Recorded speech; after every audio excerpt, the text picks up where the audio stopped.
سلامونه ګرانو لیدونکو، بیا هم تاسو ته ښه راغلاست وایم یو نوې ویډیو ته.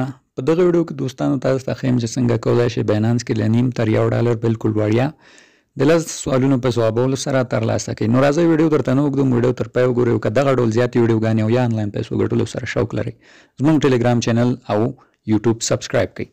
راځو دوستانو، تاسو به مو لومړی خپل باینانس اکاونټ راواز کړئ. سمه ده، باینانس اکاونټ چې مو راواز کړه دلته به دوستانو په مور آپشن باندې کلیک واخلئ. چې په دې مو کلیک واخیسته لږ به ټیټ راشئ، لاندې راځو، دغلته دغه آپشن به تاسو را پیدا کړئ، لرن وی ارن. صحیح، دا چې مو را پیدا کړه په ده به کلیک کړئ. دغه برخه کې هر هفته یا هره میاشت دلته ډېرې سروې راځي، مختلف سروې. څو ورځې مخکې مې هم تاسو ته 2 دانې سروېګانې وړاندې کړې چې تقریبا $1.5 فري ورکړه.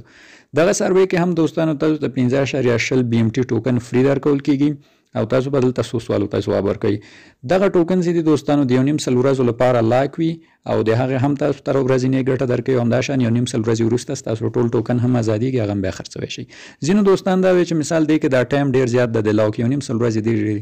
نو دوستانو بالکل ټایم ډېر ده خو موږ څخه هېڅ مصرف نه کېږي، دغه بالکل وړیا دي. دا ډېر زیات سروې په باینانس کې راځي، نو موږ چې هرې سروې نه $1.5 ترلاسه کړو دا هم ډېرې پیسې موږ ته په وړیا ډول کېږي، نو مصرف پرې نه راځي، بالکل یې تاسو کوئ.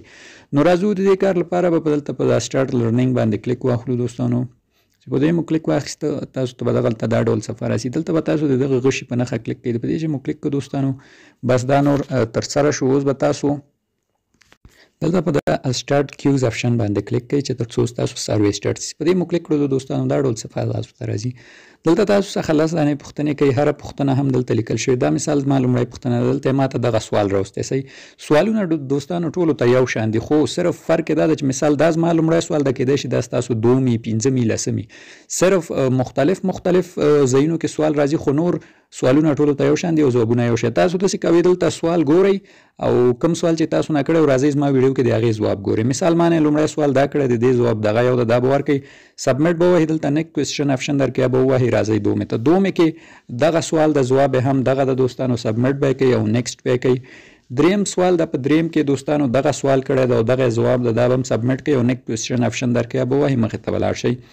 څلورم سوال د دوستانو دغه سوال ده او دغه ځواب ده، تاسو په سکرین کې ونیئ، سبمیټ به یې کوئ او نیکسټ به یې کوئ دوستانو. دا هم پنځم سوال د ما څخه دا سوال کړی ده، دا به هم ځواب دغه یو د ایتریم سولانا BNB چین انټرون، دا به ورته وایئ، سبمیټ به یې کوئ او نیکسټ به یې کوئ دوستانو. شپږم سوال هم دغه سوال ده دوستانو، دلته تاسو کتلی شئ وټ از د انټل ډیسک، نو دغه هم ځواب ده، سبمیټ به یې کوئ او نیکسټ به یې کوئ ورته دوستانو. اوومې پوښتنې ته راځو، اوومه دغه ځواب ده او تاسو به یې سبمیټ کوئ او بیا به نیکسټ کوېسچن آپشن ووهئ څنګ کې او راځو اتمې ته. اتمه کې دغه سوال لیکلی وټ از انفوفای، نو دغه ځواب ده او تاسو به یې سبمیټ کوئ، بیا به نیکسټ کوېسچن آپشن ووهئ مخې ته ولاړ شئ. نهم سوال دغه سوال یې له موږ څخه کړی، دغه هم ځواب ده، سبمیټ به یې کوئ او نیکسټ به یې کوئ. راځو لسمه وروستۍ پوښتنې ته، دغه سوال ده، دغه هم ځواب ده، سبمیټ به یې کوئ او نیکسټ به یې کوئ. 10 واړه سوالونه چې مو ځواب کړه تاسو ته دا ډول صفحه راځي او دلته تاسو ته تاسې کیوز یا سوالونه کمپلیټ کړو او دغه کومې دې ریوارډ چې ده دغه 15.0 BMT ټوکن دا به 40 ساعته وروسته ستاسو ایرن وایلټ ته اضافه شي. نو دغه طریقه و تاسې هم دغه ریوارډ سنټر آپشن وهلی سئ او خپل ریوارډ کتلی سئ چې تاسو ته پینډینګ کي.